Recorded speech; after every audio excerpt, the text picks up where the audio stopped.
오늘 이렇게 수봉 노인학교 와서 보니까 굉장히 여러분들 참 열의의 눈빛을 보니까 오늘 강의를 잘해야 되겠다는 생각을 하게 됩니다. 여기 그 제목이 좀 어려운데 여러분 하모니가 뭐죠? 한국말 이 하모니는 영어인데 이 한국말로 하모니를 뭐라고 말할 수 있습니까? 한국말로? 하모니는 영어예요. 조화롭다. 조화. 한글로 표기한 조화입니다. 요즘 뭐 그냥 이 영어를 많이 쓰다 보니까 하모니를 이룬다, 하모니가 좋다 이런 말을 많이 쓰잖아, 그죠? 네. 자, 제가 오늘 여러분 이 효에 대해서 이 현대적 효, 여러분 이 전통의 효는 요즘 이제 일방통행적인 효다 이렇게 말을 합니다. 일방통행적이다. 그러니까 요즘 이제 젊은이들이 좀 거부 반응을 하는 거는 야 또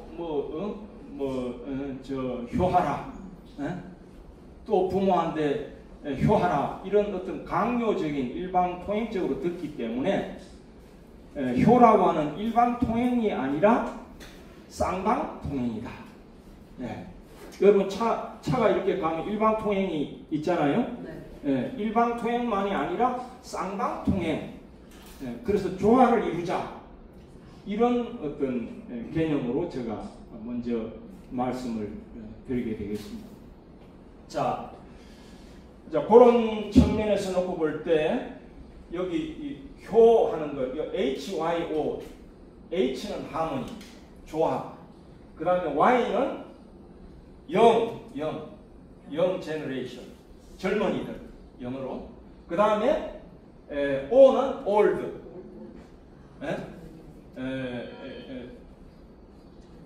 연로한 분.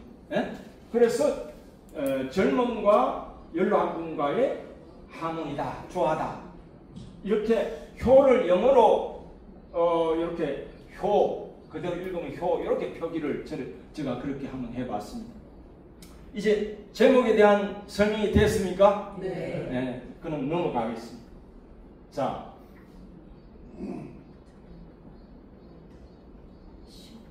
이게 잘 안 넘어가네.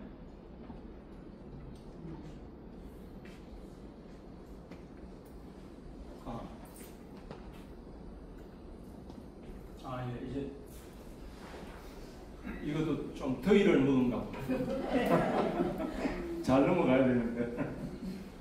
자, 우리 한민족의 정체성과 효문화. 먼저 제가 이제 조금 전에 학장님실에 보니까 옹고지신이라는 한자가 아주 붓글적으로 잘 쓰여 있더라고요. 옹고지신, 옛것을 통해서 옛것을 보고 새로운 것을 찾는다 하는 그런 내용이죠. 그러니까 우리가 이 효에 대한 이 옛것을 좀 한번 우리 민족을 중심 삼고 한번 더듬어 보자 하는 뜻에서 한민족 정체성과 효문화. 우리 대한민국이 이 전쟁을 많이 겪었어요. 얼마나 전쟁을 많이 겪었느냐? 934번이나 전쟁을 겪었어요. 이 통계를 따져보니까 934번.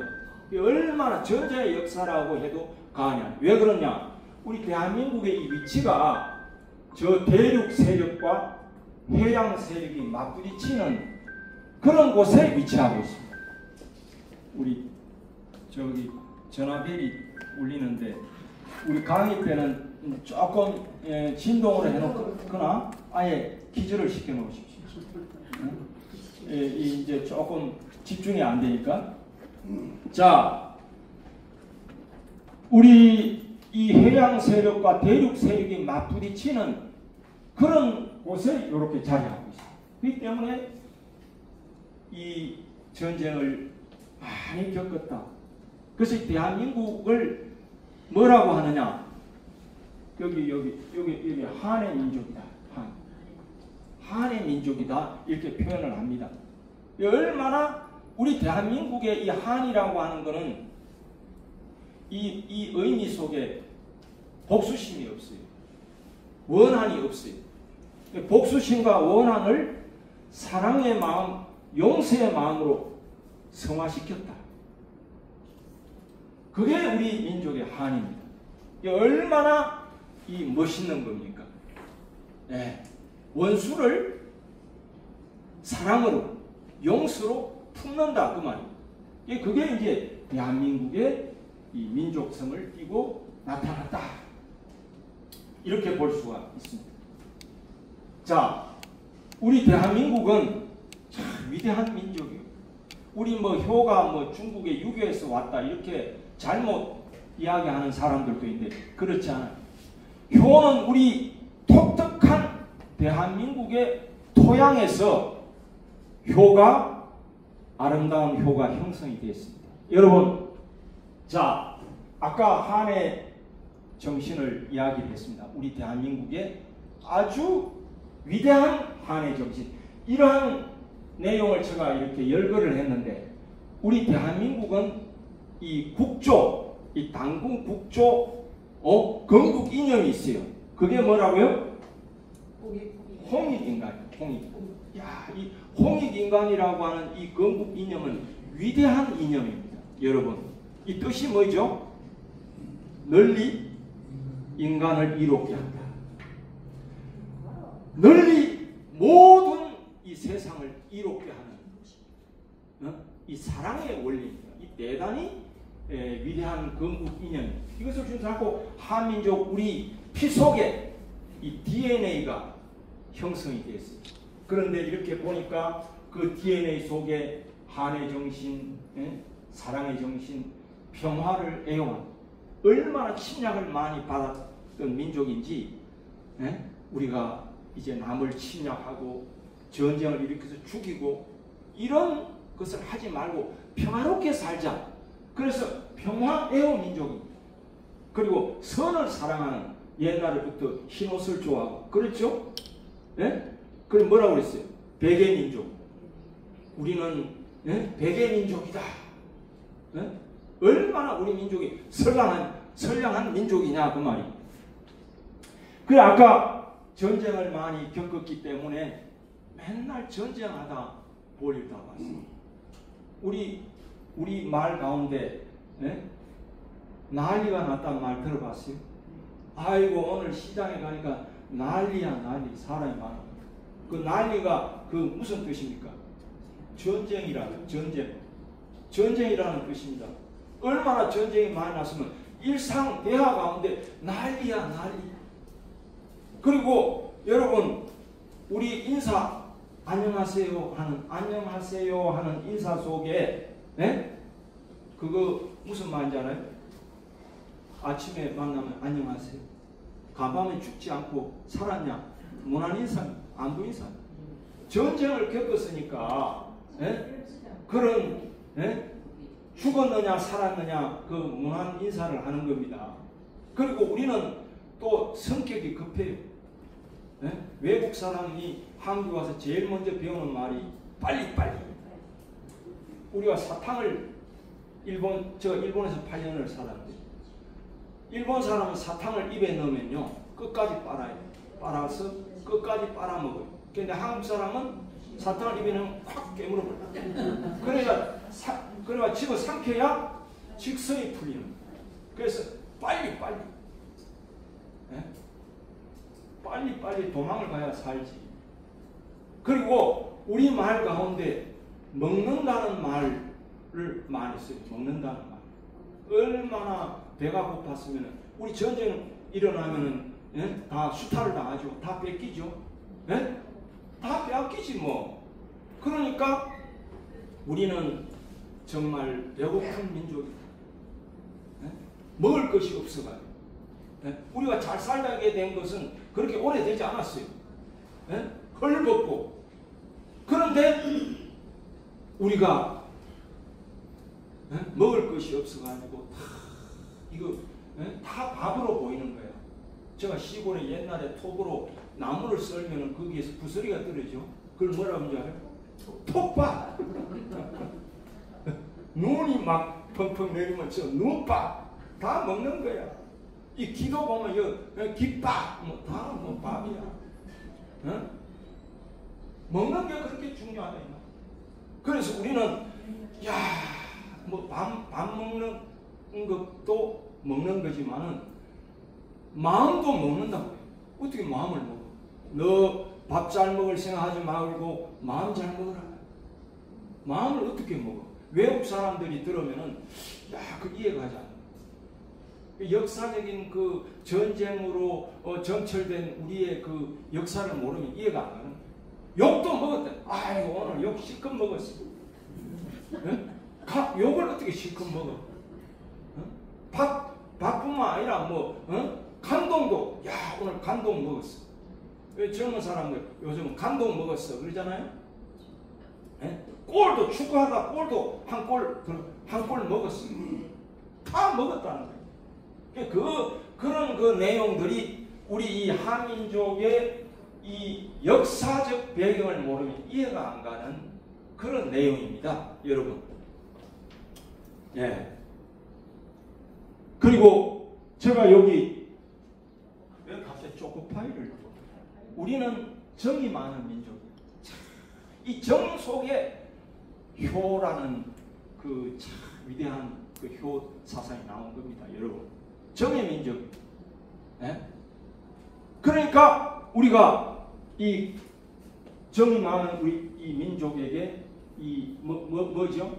이 초코파이 오리온에서 야, 이 한자 정을 그다가 집어넣어 가지고 우리는 초코파이만 먹는 게 아니라 함께 정을 나눈다. 얼마나 멋있습니까? 네?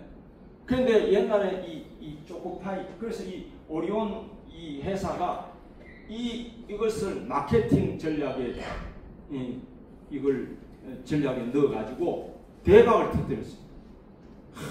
역시 우리는 정의 민족. 그 옛날 전에 그 북한의 그 개성공단에 우리 그 기업체가 들어갔죠. 네? 거기 가가지고 우리 북한 사람들이 한국 사람이 가져온 초코파이 먹고 야 어떻게 초코파이 이렇게 맛있느냐? 네? 쫄깃쫄깃하고 너무 맛있거든. 그러니까 초코파이를 무조건 초코파이 달라. 초코파이 가지고 모아놨다 집에 가가지고 가족과 같이 나누는. 예, 그렇게 우리의 이런 민족이 형성됐다.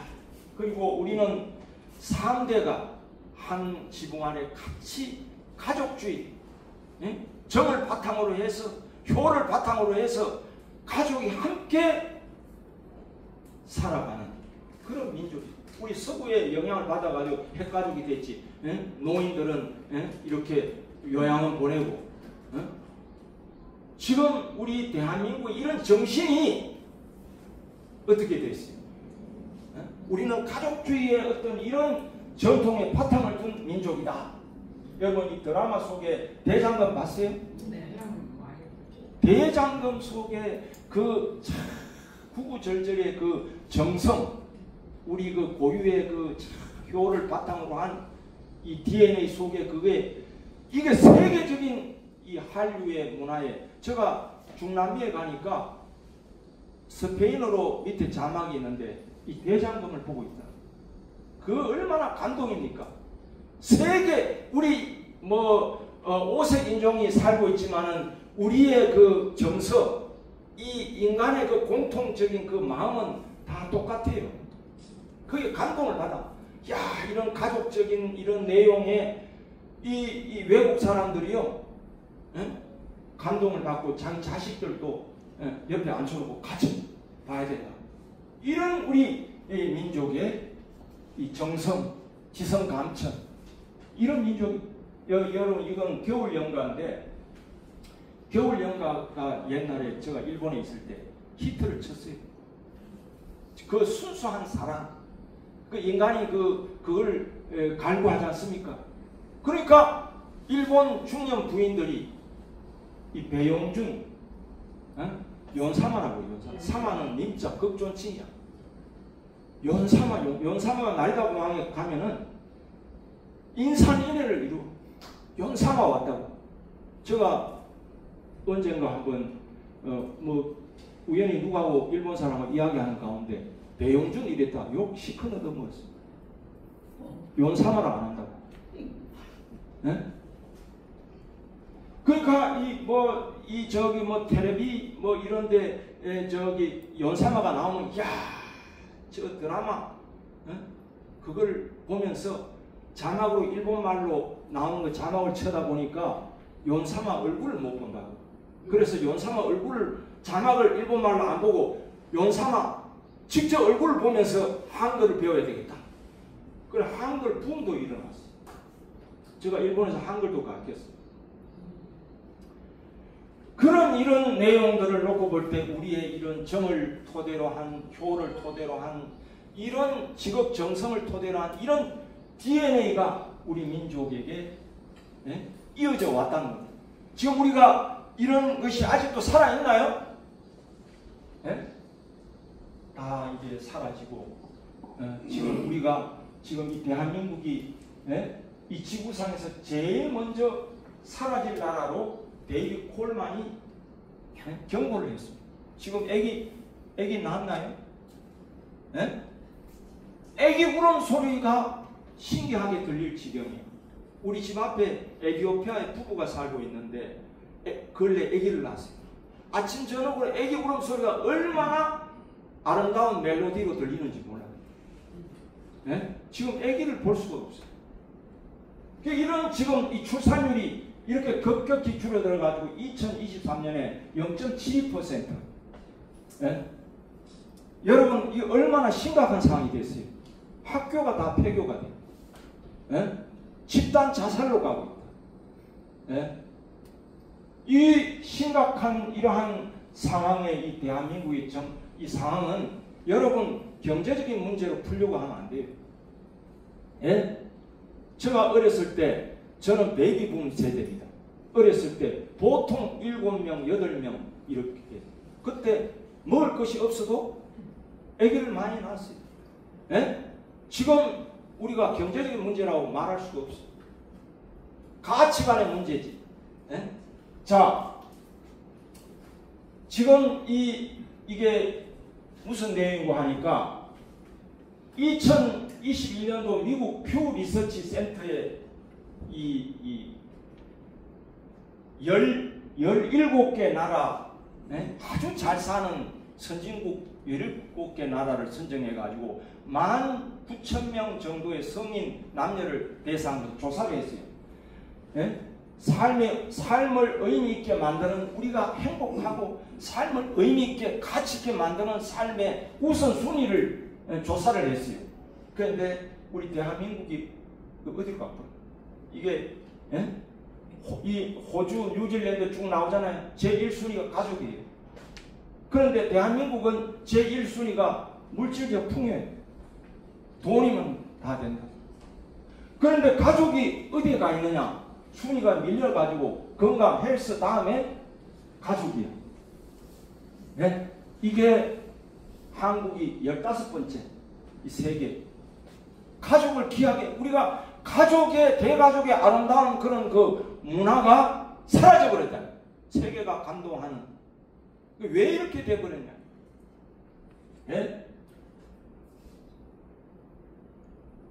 여러분, 이러한 내용을 중심 삼고 볼 때, 우리 대한민국은요, 이 일제 36년, 그 다음에 또 전쟁, 6.25 전쟁을 겪으면서 황폐, 잿더미 속에서 한강의 기적을 만들었잖아요. 얼마나 지금 세계에서 잘 사는 나라가 되어버렸어요.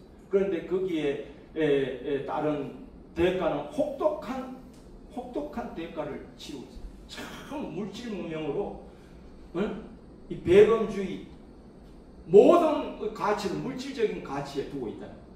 이게 얼마나 이게 정신적인, 이 문화적인, 이 아름다운 아까 소개한 그 가치를 다 잃어버렸어요. 다 잃어버렸어요. 자, 이러한 입장에서 이 인간의 이 궁극의 목적, 인간은요, 여러분, 혼자 살 수가 없어요. 상대적으로 되어 있다고. 이 지구상에 여러분 두 종류의 인간만이 있어요. 응? 남자와 여자. 그래서 여기에 인간하면은 요 인자 한 획을 긋고 또 한 획이잖아요. 두 인간이다. 남자와 여자가 상대적인 관계를 맺고 조화를 이루면서 살아가게 돼 있다. 우리 가정을 어떻게 이룹니까? 가정은 아빠와 엄마. 아빠와 엄마가 서로 잘 주고 잘 받아가지고 자녀를 낳고, 그래서 가정이 형성이 되는 겁니다. 이건 대단히 여러분 중요한 내용이 아닐 수가 없습니다.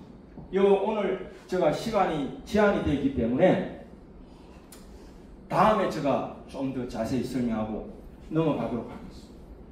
여러분, 우리가 이 세상을 살아가면 오늘 여러분 효에 관련된 내용을 제가 설명을 하기 위해서 이런 근원적이고 근본적인 내용을 질문을 던지는 겁니다. 여러분, 이 모든 법칙이 있고 기준점이 있어요. 변하지 않는. 저는 울진, 경북 울진 바닷가에서 태어났어요. 바다가 옛날에 이 배가 저 먼 바다에 나와서 고기를 잡다가 또 밤에 길을 잃으면은 어떻게 찾아옵니까? 어떻게? 절대 기준점이 북극성. 북극성은 위치가 바뀝니까? 바뀌지 않습니다. 절대로 그 위치는 바뀌지 않아요. 그게 기준점이 되어가지고 길을 잃은 사공이 그 길을 찾아서 목적지에 간다 그 말이에요. 여러분, 인간의 이러한 법칙을 무시할 수 없다. 법칙대로 살아. 나는 내 마음대로 살 거야. 내 마음대로 그냥 살지 뭐. 그 법칙을 무시하면은 잘 사는 거요, 못 사는 거요? 못 사는. 우리가 오늘도 제가 운전을 해가지고 여기까지 왔어요. 그런데 나는 내 마음대로 운전할 거야 해가지고 자동차 그 법규, 교통 법규를 적당히 무시하고 가면 어떻게 돼요? 뭐 당연한 거지. 죽는 거지 뭐. 그 생명선, 주황선 있잖아요. 나는 적당히 주황선도 침범할 거야. 그럼 죽는 거지 뭐. 파멸이다 그 말. 그러면은 그 원칙을 세우는 그 원칙을 지켜야 돼요? 지키지 말아야 돼요? 당연히 지켜야 돼요. 그 누구를 위해서? 자기를 위해서. 오늘 여기에 이 수봉 여기 그 농인대학에 와서 오늘 제가 강의하는 내용을 한번 잘 들어보세요. 내가 어떤 이 기준점 법칙이 있다는 거야. 오늘 이 우주에 그 법칙대로 살아가야 돼. 인간은 뭐냐? 남성이 있고 여성이 있다. 그런데 오늘날 이 남성과 여성의 이 고귀한 성을 파괴하는 게 뭐냐? 소수성애자가 나타납니다. 소수성을 주장합니다. 그리고 또 남자는 나는 여자가 되고 싶어. 또 남자는 또 여자는 또 나는 또 남자가 되고 싶어. 트랜스젠더. 성을 바꿔버려. 나는 남자인데 남자하고 같이 살고 싶어. 남자끼리 동성애, 여자는 여자끼리 동성애. 동물 세계도 없는 이 법칙을 무시하고 있는 거예요. 오늘 그러니까 이 세상이 엉망진창이고 또 이 세상이 가정이 붕괴되고 해체되고 이 막다른 골목에 들어선 거기 때문에 이유가 거기서 남성과 여성이 서로 달라요. 신체적으로 달라. 여러분, 여자가 남자만큼 힘이 세요? 그 힘을 자기를 위해서 쓰라고 종주가 그렇게 만든 게 아니야. 나약하고 힘이 약한 여성을 위해서 쓰고 또 어떻게 해요? 가족이 생기면 자녀들을 위해서 그 힘을 쓰고 일을 해서 또 부양을 하고 그런 거지. 지배를 하기 위해서 힘이 센 게 아니다. 지배하기 위해서. 여성의 신체 구조하고 남성의 신체 구조가 달라요.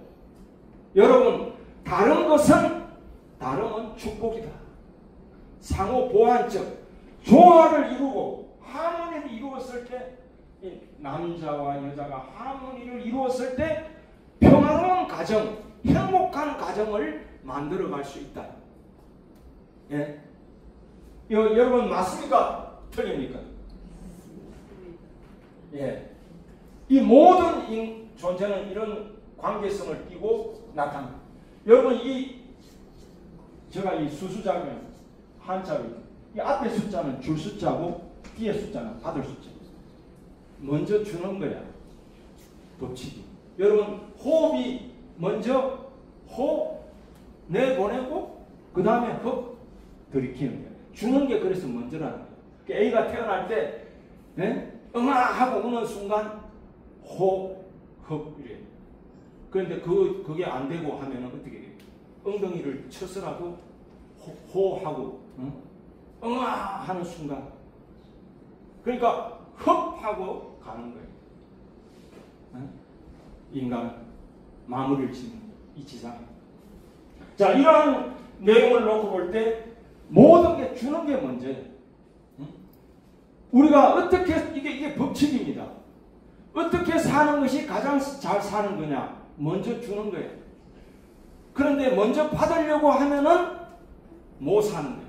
잘 못 사는. 우리가 부부가 처음 연애할 때 무조건 주는 거지.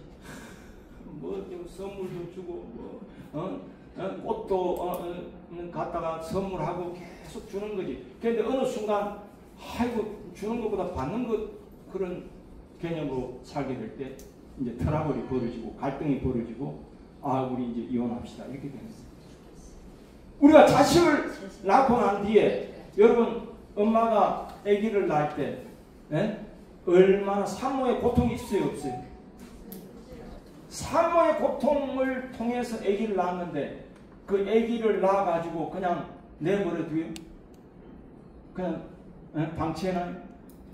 여러분 아기가 태어났을 때 얼마나 산모의 고통이 크면은 옛날에 저희 어머니들은 아기 병원도 없으니까 아기 낳고 방에 들어갈 때 자기 고무신을 한번 다시 쳐다본대. 내가 과연 저 고무신을 다시 한번 신을 수 있을까? 죽음을 각오하고 아기를 낳는다. 그런데 아기를 낳으면은 그 아기가 태어나는 순간 응아하고 우는 순간 그 모든 고통은 사라지고 아기를 품에 품고 만연의 웃음을 띠고 행복한 얼굴로 바뀐다. 그러니까 피와 뼈와 모든 살을 받아 부모의 분신으로 태어난 게 자녀인 것입니다. 그런데 자녀가 딱 태어나면 여러분 고개조차 가눌 수가 없어. 고개를 이렇게 받쳐줘야 돼. 그런데 동물들 소나 저도 어렸을 때 소를 키웠어요. 소를 소먹이로 다니고 소는 태어나자마자 부둥부둥 해가지고 일어서 걸어갔거든요. 그래 안 그래요? 그러니까 사람은 만물의 영장인 사람은 고개조차 가눌 수 없는 나약한 존재로 태어나요. 1개월, 2개월, 3개월, 또 100일이 지나고 또 4개월 이렇게 돼가 겨우 이제 몸을 뒤집고 앉고 걷는 그 기간이 얼마나 깁니까? 그 인간은 이 만물의 영적 인간이 왜 그렇게 나약하게 태어났느냐? 사랑 때문에. 인간은 이 육체만 성장하는 게 아니라 부모의 사랑을 먹고 살고 사랑의 스킨십, 사랑을 통해서 인간은 인격이 완성되고 성장해가는 그런 프로세스가 있는 겁니다. 그래서 그런 겁니다. 사랑의 존재이기 때문에. 여러분 이러한 내용을 놓고 볼 때 우리가 여러분 앞으로 주는 기쁨으로 살자. 제일 여러분들 만나가지고 친구하고 만나고 했을 때 제일 많이 밥 사주는 사람이 잘 사는 겁니다. 얻어먹는 사람은 못 사는 겁니다. 그리고 내가 베푸는 것을 다 기억하는 거는 그거는 사랑이 아닙니다. 진정한 사랑. 언제나 돌려받겠다. 그거는 진정한 사랑이 아닙니다. 무조건적 베푸는. 여러분 자녀를 키울 때 야 기저귀가 몇 개 들어갔지?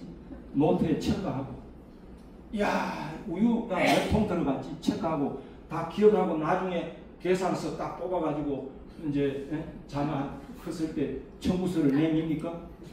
투입한 그 자체 기억도 없어. 야 내가 투입한 더 많이 투입했으면 좋을 걸. 오히려 부족함을 느끼는 이게 진정한 사랑이다 이 말이야. 그랬을 때 자녀가 돌려주는 그 보온 효를 돌려주는 것이 그게 순리다. 그게 순리. 먼저 투입해라. 먼저 베풀어라. 이게 오늘 우리 인간관계 속에 적용이 되는 겁니다. 그래서 여러분 주는 기쁨이 받는 기쁨보다 훨씬 크다. 훨씬 크다. 나중에는 이 자연의 법칙이 배로 오는 배. 여러분 씨앗 하나를 심으면 하나를 수확합니까? 많이 수확하지. 배 몇 배로 수확하지. 한 개를 투입했는데 그게 이 자연의 법칙이야. 원칙이고 원리다 그 말. 이러한 내용을 우리가 알게 될 때 우리가 행복을 어떻게 이룰 것이냐, 기쁨을 어떻게 이룰 것이냐 하는 공식을 이제 알겠습니까? 네. 이게 이 효의 원론적인 본질적인 내용을 여러분들에게 지금 말씀을 드리고 싶은 겁니다. 자, 이러한 내용을 중심 삼고 우리가 살아야 되겠다. 자, 여러분 인간은 태생적으로 불완전성과 미성숙의 존재야. 성장해 가야 돼. 여러분 연세가 많았다고 완성됩니까? 지금도 여러분들은 성장해 가야 된다. 여러분 제가 이 공장의 수신 제가 취급해요. 수신이 먼저예요. 수신. 자기를 갈고 닦아요. 자기를 갈고 닦아요. 그 다음에 수신 다음에 뭐죠? 가정을 다스릴 수 있고 그 다음에 마지막 시국평천하여 나라를 다스릴 수 있다. 이 공자님의 말씀. 여러분 이러한 완성의 길을 가기 위해서는 편안한 길입니까? 험난한 길입니까? 여러분 여기 밤이죠. 밤. 여러분 그 탐스러운 알밤이 어디에 숨어 있어요? 가시는 고통, 고난을 상징합니다. 그 참 가시 속에 그 탐스러운 밤이 숨어 있어요. 예? 그러니까 오늘 제가 아까 바다에서 태어났다고 그랬죠? 참, 이 조약돌 너무 아름답습니다. 바다에 나가면 파도에 밀려오는 이 동해 바다 여러분 한번 가보세요. 얼마나 아름답습니까? 그 바다의 모래사장에 그 바다에 파도가 치는 데 가면 조약돌이 있어요. 조약돌은 형형색색의 조약돌이 있습니다. 매끌매끌하고 손에 넣으면 얼마나 촉감이 기분이 좋은지 몰라요. 보석이 따로 없어요. 그런데 이 산에서 이 바다 그 이쪽 그 가까운 산에서 이 돌이 떨어져요. 그래가지고 파도에 깎여서 보석 같은 조약돌이. 여러분 이 모난 돌은 이 산에서 떨어질 때 처음에 모난 돌이 여러분 내가 이 마음속에 질투심도 있고 교만심도 있고 남을 미워하는 마음도 있고 이거는 뭐냐? 이 모난 돌입니다. 산에서 떨어진 모난 돌이 어떻게 돼야 돼요? 깎이고 파도에 깎이고 또 깎여서 아름답고 정말 매끄러운 보석 같은 조약돌이 됩니다. 저는 어렸을 때 그것을 배웠어요. 여기에 조약돌 있죠? 네. 조약돌. 네? 오늘 우리가 내 스스로가 그렇게 수행의 과정을 거쳐 가야 된다. 그러니까 내가 태생적으로 불완전하고 미성숙한 존재이기 때문에 늘 겸손한 마음으로 배워야 돼. 겸손하지 않으면 배울 수가 없어. 교만한 사람은 배울 수가 없어. 죽을 때까지 배워도 못 배워. 그래서 이 공자는 조문도 석사가이다. 아침에 도를 들으면 깨달으면 저녁에 죽어도 좋다. 진리를 깨달아야 돼. 여러분 깨달아야 되는 거예요. 그러니까 내가 모순된 존재이기 때문에 미완성하고 불완전한 존재이기 때문에 우리가 싸울 수가 있어. 우리 부부가 싸움 잘하지. 부부가 싸움을 잘하는 이다. 바가지도 끌고 싸움을 잘해. 그런데 제가 오늘 정말 이거는 특허를 낸 이야기인데 오늘 공짜로 알려드리겠습니다. 여러분 한번 잘 들어보세요. 건강도 챙길 수가 있어요. 한번 잘 들어보세요. 요 어떤 노부부의 이야기예요. 노부부의 결혼 첫날 밤 서약식이에요. 노부부가 한번 잘 들어보세요. 노부부가 옛날에 자기 첫날 밤에 서약한 내용이에요. 90이 됐어 둘이 다. 할아버지 할머니가 됐는데 90이 됐는데 야 우리 여보 우리 이제 건강 종합 검진을 한번 받아봅시다 해가지고 병원에 가서 건강 진단을 받았는데 아니 결과가 50대 수준의 나이의 건강을 유지하고 있다 이런 평가가 나온 거예요. 진단 결과가. 그러니까 의사가 야 이거 도저히 믿기 어려운 일인데 도대체 건강 비결이 뭡니까 하니까 노인이 그 할아버지가 결혼 첫날 밤 서약식 이야기를 한 거예요. 이야기는 어떤 이야기냐? 제가 처음 우리 부부가 만났을 때 서약식을 했다. A4 용지를 갖다 놓고 여보, 나는 이 참 신랑인데, 당신의 남편인데, 당신이 만약에 화가 나면은 나는 아무 말도 하지 않고 입도 뻥끗하지 않고 산보를 나가겠어. 그리고 내가 화가 나면 당신은 입도 뻥끗하지 말고 부엌에 가서 설거지를 하시오. 그렇게 약속을 했는데 지나놓고 보니까 나는 산보가 너무 많아가지고 이렇게 건강하게 됐습니다. 아니 그게 뭔 소리요? 싸울 일이 너무 많아. 아니 약속을 서약을 그렇게 했으니까 부인이 화가 나면은 나는 입도 뻥끗하지 않고 산보를 나가겠다 서약을 해놨으니까.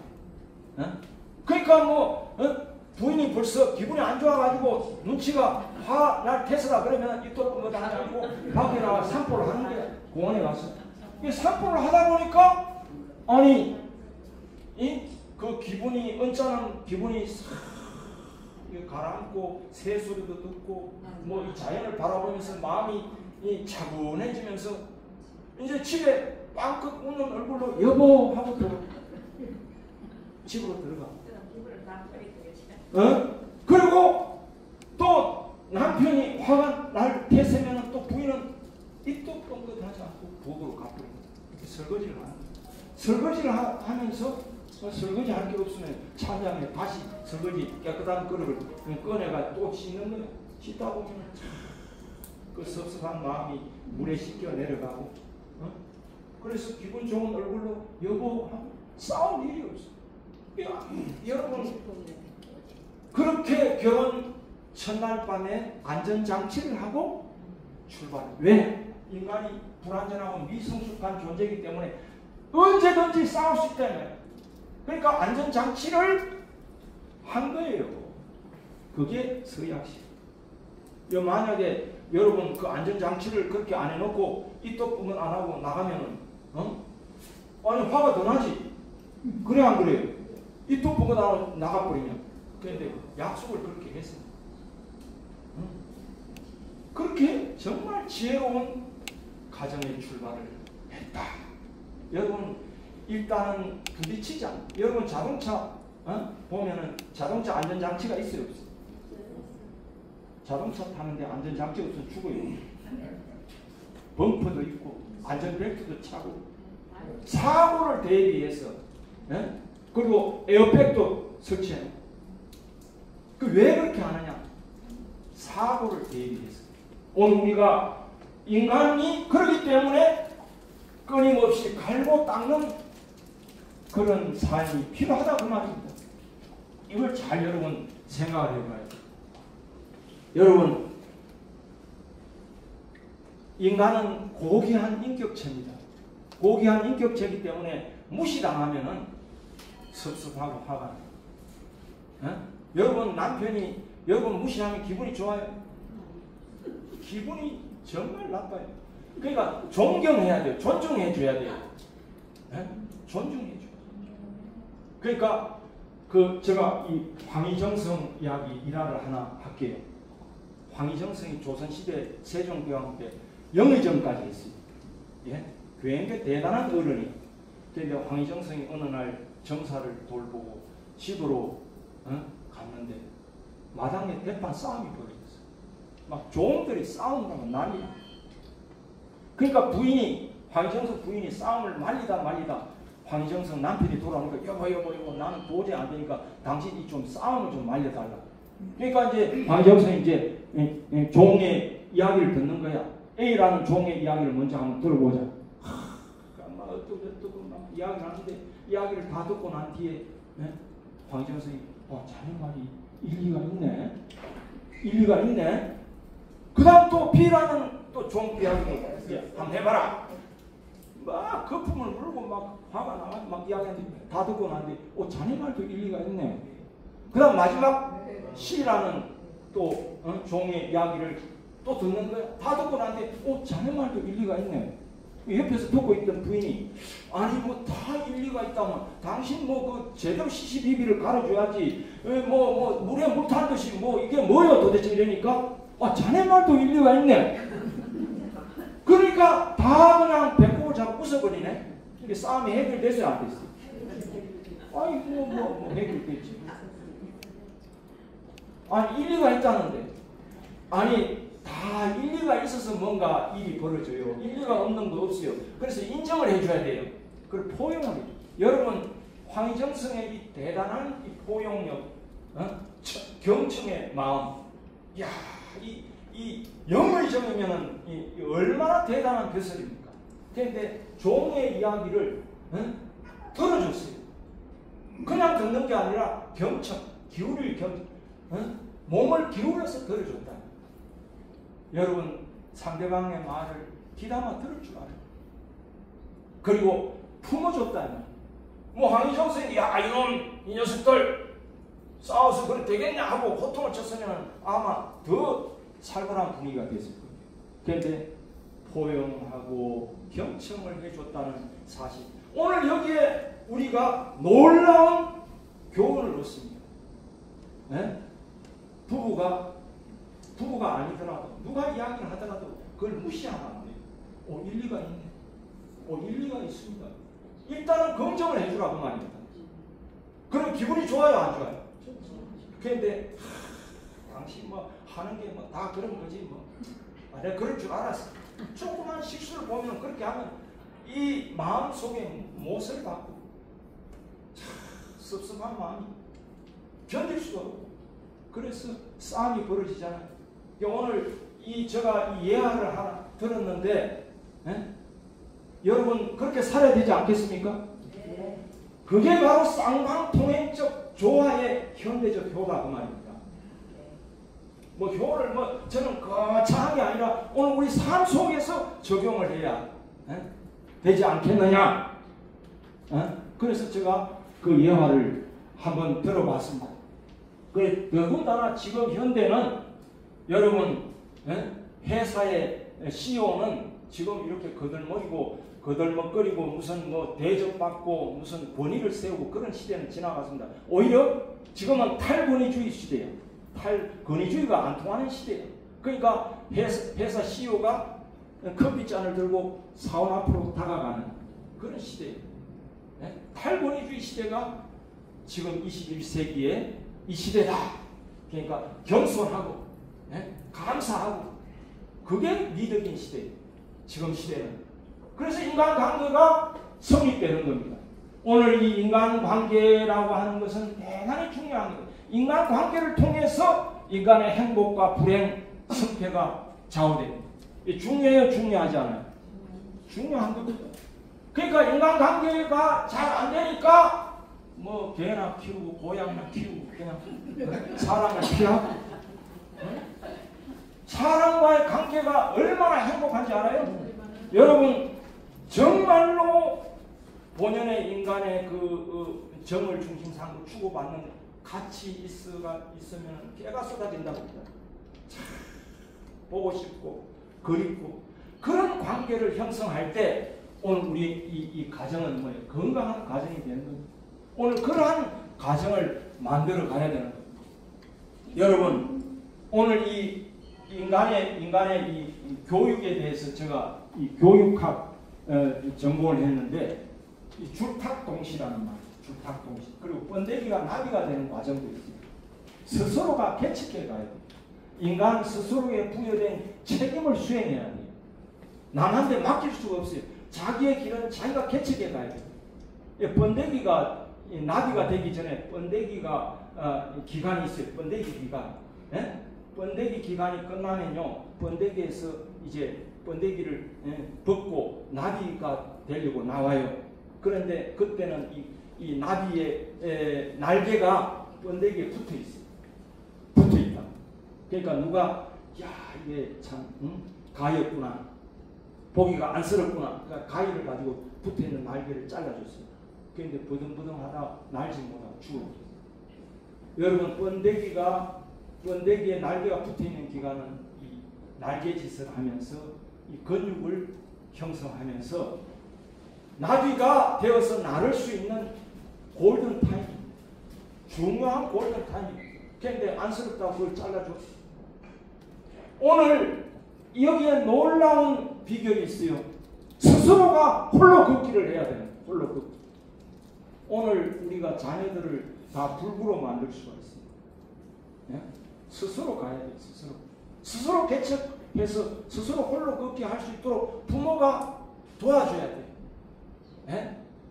그래서 이 줄탁동시라는 게 이게 뭐냐 하면은 이 병아리가 이제 성장해서 안에서 톡톡톡 이 부리로 안에서 쪼아줘야 비로소 어미가 그 소리를 듣고 밖에서 도와준다. 먼저 안에서 소리가 나야 된다. 그렇지 않고 어미가 다 처음부터 하면은 그 병아리가 살지 못한다. 병아리가 스스로가 오늘 그래서 자녀와 부모가 합동으로 스승과 제자가 합동으로 하나의 인격을 형성해서 갈 수 있도록 이런 놀라운 이 자연의 법칙이 그냥 있는 것이 아닙니다. 자연의 법칙을 통해 가지고 자연의 법칙을 통해서 인간은 살아가게 돼 있습니다. 여러분 우리가 잘 살아갈 수 있는 그런 내용을 제가 말씀을 드리는 겁니다. 자,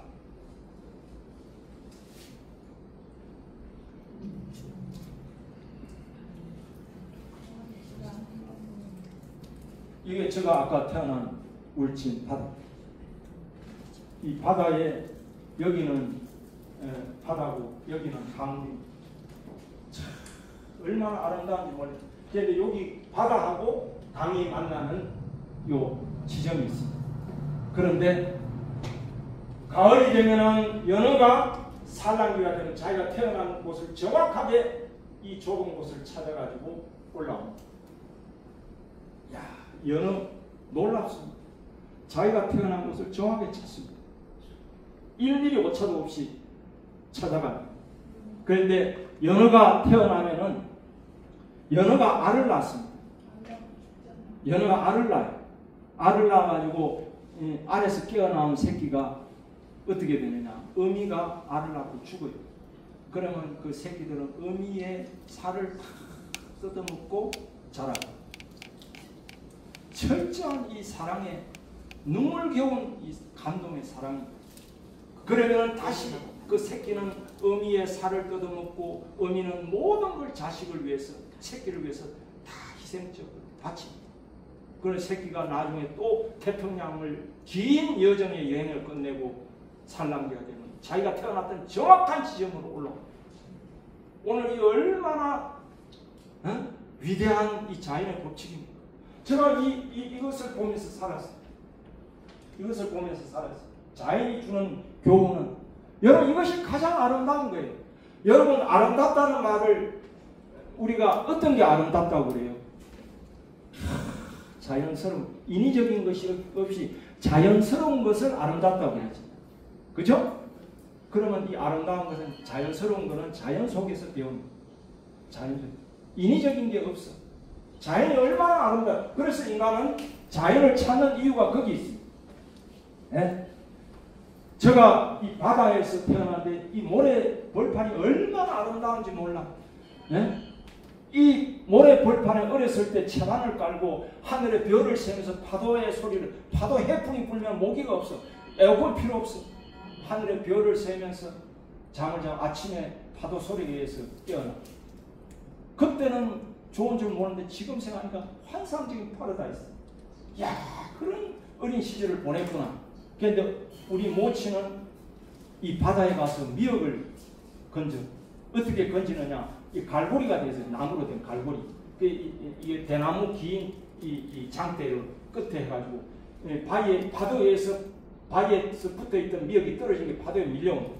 그 바다에 가서 그 미역을 건져가지고 이렇게 미역을 건져. 이게 한 50cm 가로, 세로 뭐 한 10cm 그걸 채옥 만들어가지고, 야, 그 읍내 장에 가서 추운 날 발발발발 떨면서 추위를 이어가면서 그 미역을 다 팔면 저녁이 돼요.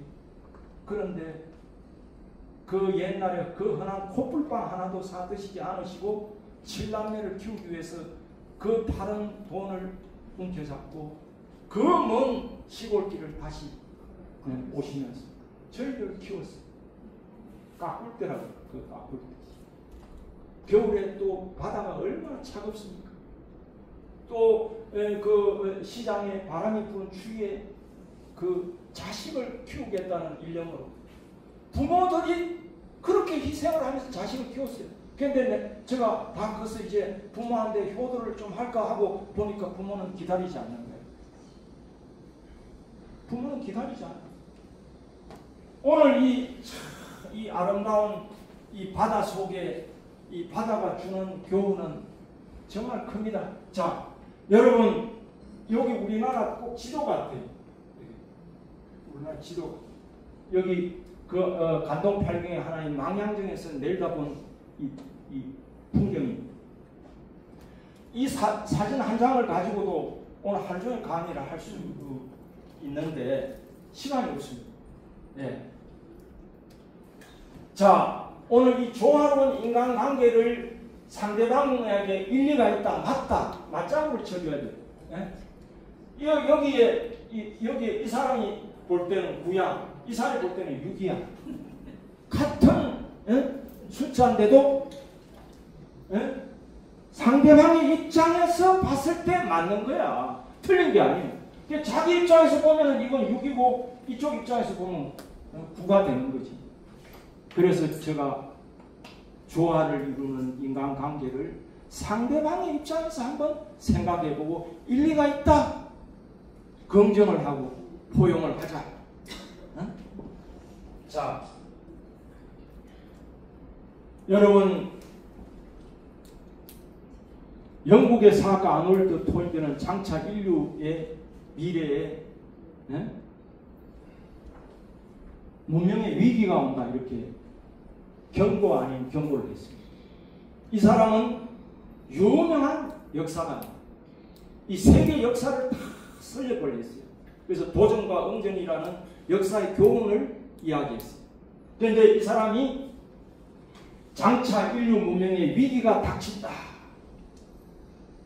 그 위기가 닥쳤을 때는 키가 있다, 키가. 해결의 열쇠가 있다. 그게 무엇이냐? 이 한민족의 가족 문화, 경로 애친 사상 효문화이다 이렇게 이야기했습니다. 오늘 이것이 오늘 이 대한민국 아까 소개를 했죠. 그런데 다 사라져 버렸습니다. 이걸 다시 각성시켜 가지고 다시 일깨우는 운동, 오늘 이 효문화 운동이 벌어져야 돼요. 여러분, 이 아놀드 토인비가 경고한 인류 문명의 위기는 뭐냐? 지금 바로 이때를 말합니다. 가정의 해체, 가정의 파괴. 지금 이 시대에 벌어지고 있잖아요. 가정은 가장 근본적 이 사랑의 학교입니다. 사랑을 배울 수 있고 존경을 배울 수 있는 이 인간관계의 최초의 부모는 최초의 스승이 돼야 돼요.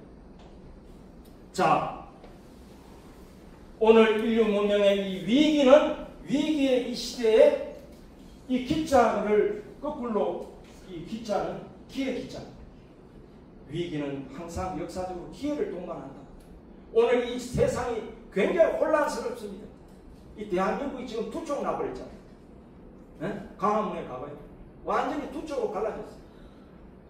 내일을 예측할 수 없는 이 위기의 상황이라고 말할 수 있습니다. 그런데 오늘 이 시대의 이 기자는 바로 기회 기자. 위기가 기회로 전환시켜야 되는 시점이 아닌가. 그래서 이제 우리는 이 가정을 소중히 여기고 가정으로 돌아가라. 가정. 왜냐? 가정이 가장 근본적이기 때문에. 가정에는 사회의 최소 단위입니다. 국가의 최소 단위입니다. 그렇기 때문에 오늘 이 올바른 3대가 같이 관계성을 정립하고 살아가야 할 그러한 시점이다. 저는 그렇게 말씀을 드릴 수가 있습니다. 여러분 소금이 있죠. 소금 있죠. 소금의 본질이 뭐예요? 짠맛입니다. 소금이 정체성은 짠맛입니다. 소금이 짠맛을 잃어버리면 소금의 가치가 있어요, 없어요? 가치가 없지. 길거리에 내버려지지. 사람이 밟고 다니지. 그런데 그 소금의 본질이 짠맛이듯이 효의 본질이 뭐냐? 효의 경서와도 같은 곳에 부모를 사랑하지 않고 다른 사람을 사랑하는 것은 패덕이고 부모를 공경하지 않고 다른 사람을 공경하는 것은 패례라고. 그 패자는 이그러질 패자. 그 뭐냐? 사랑하지 않고 다른 사람을 사랑하는 것은 덕에서 어그러졌고 부모를 공경하지 않고 다른 사람을 공경하는 패례 예에서 이그러졌다. 이런 사람이 타인을 사랑한다고 하는 것은 위선적. 사랑할 수 없다. 존경할 수 없다. 우리는 사랑과 존경이라고 하는 것을 통해서 인간관계가 형성됩니다. 사랑과 존경. 그런데 이 효의 본질인 사랑과 존경의 내용이 효의 본질이. 이게 없으면 관계성이 정립되지 않습니다.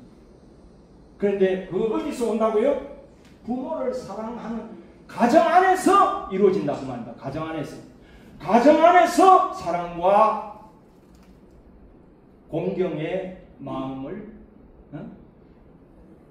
채우라. 관계성을 통해서 만들어진다. 그게 설정이 안 된 사람이 다른 사람을 사랑하고 존경할 수가 없다고 말합니다. 위선이다. 위선. 그래서 우리가 쇼하지 말고 효하라. 쇼는 뭐야? 순수하지 않고, 순수하지 않고, 뭐요? 쇼는 그럴듯하게 하는 거지. 진정성이 없어, 쇼는. 그래서 효는 순수하고 진정성이 있다. 그래서 쇼하지 말고 효하라. 진정으로 순수한 마음으로, 사랑과 존경의 마음으로. 사랑과 존경은 어디서 길러진다고요? 가정 안에서 길러진다. 그래서 전통의 교회, 가정교육에 있어서는 음부장어. 이게 음하는 음자, 아빠는 음하고 엄마는 자비로. 이게 그래서 자녀가 하모니로서 원만한 인격체를 만들어가는 거예요. 원만한 인격체를 만들어가는 거예요. 아빠는 훈육을 하는 거예요. 훈육. 엄격하게 훈육을 하는 거예요. 질서를 세우는 거예요. 엄마는 뭐야? 이게 엄마는 자애로워요. 사랑. 그래야 자식이 원만한 인격체를 이루는 조화로운 인간이 된다 그 말입니다. 이 내용은 아무리 시대가 바뀌어도 이 법칙을 무시할 수 없습니다. 자식을 엉아엉아 해가지고 공주같이 왕자같이 그렇게 키워가지고 되겠냐 그 말.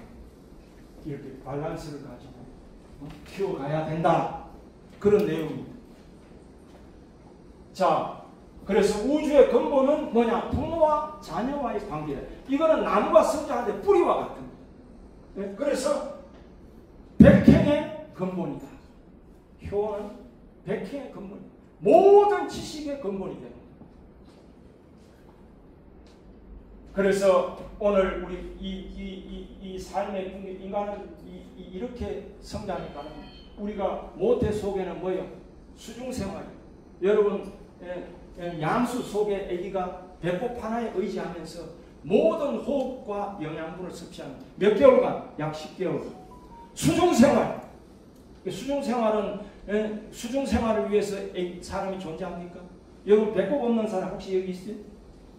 다 배꼽 있죠? 배꼽이 있다는 말은 엄마의 물속에 양수 속에서 살았다. 10개월 동안. 그러면 그 세계에 살다가 퇴출을 끊지. 그게 마지막이야. 끝이야. 근데 끝인데 새로운 시작이야. 어디로? 기존생활. 이 지상생활, 이 공기, 기자. 기존생활의 출발이 되는 거예요. 기존생활의 목적은 뭐냐? 이 가정 속에서, 인간관계 속에서 사랑을 결실하기 위한 목적이 거기에 있습니다. 그렇기 때문에 사랑은 인간의 행복의 원인이 됩니다. 그렇기 때문에 오늘 이 지상생활의 목적은 바로 애중생활, 수중생활을 거치고 기중생활을 거치고 애중세계로 기착된다. 인간은 누구나 다 오늘 여러분 권력과 돈과 지식이 목적이 아닙니다. 돈과 권력과 지식은 그 인간의 본질적인 삶의 목적이 아니에요. 인간은 사랑 때문에 태어났고 사랑을 완성해서 인간의 이게 여러분 나무를 통해서 과일이 성장합니다. 나무를 떠나서 과일이 성장할 수 있습니까?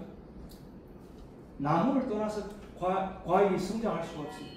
연구로 가고 결실되는 것은 나무를 통해서 그렇게 되는 겁니다. 오늘 이 육신을 쓰고 있는 이 기중생활을 통해서 사랑을 완성해 가야 된다. 그 말입니다.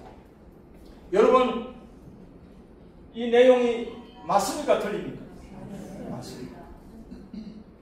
그래서 오늘 행복한 삶은 참 행복한 얼굴이죠. 오늘 제가 나머지 내용은 생략하고 제가 이제 이 효로서 길을 묻는다. 사실은 이 책에 그 내용들이 다 제가 아까 이야기한 내용들이 다 여기에 다 있습니다. 효로서 길을 묻는다. 혹시 필요하게 되면은 이거 뭐 인터넷에 다 떠요. 네. 제가 효로서 길을 묻는다. 굉장히 제가 이걸 오늘 이러한 각성, 깨달음 이런 내용 본질적이고 근원적인 내용을 우리가 깨달아야 되겠다. 공자가 말씀한 조문도 석사가 아침에 조르든 저녁에 죽어도 좋다. 그러한 인간의 궁극의 목적을 다루는 그런 내용이 되겠습니다. 이제 강의가 끝났습니다. 여러분 인도의 시성 타고르가 동방의 등불을 이야기했습니다. 우리가 일제시대 때 동방의 이 시성이라고 해요. 일찍이 아사히 황금시대에 빛나던 등불의 하나의 코리아 그 등불 다시 한번 켜지는 날에 너는 동방의 밝은 빛이 되리라. 그 등불이 다시 한번 켜져야 된다. 지금 꺼져 있어. 이제 동방의 등불이 다시 한번 켜지는 날 오늘 이 대한민국의 그 아까 말씀을 드렸던 그 아름다운 이 대한민국의 그 문화 평화 애호의 문화 홍익인간의 그 DNA가 다시 일깨워질 때 오늘 그 아놀드 토인비가 예언했듯이 정말 이 세계의 문명의 위기를 극복할 수 있는 유일한 대안이 이 대한민국 해돋는 동방의 나라에서 출발할 것이다. 네. 여러분 동의하십니까? 네. 동의하시면 박수. 네, 감사합니다.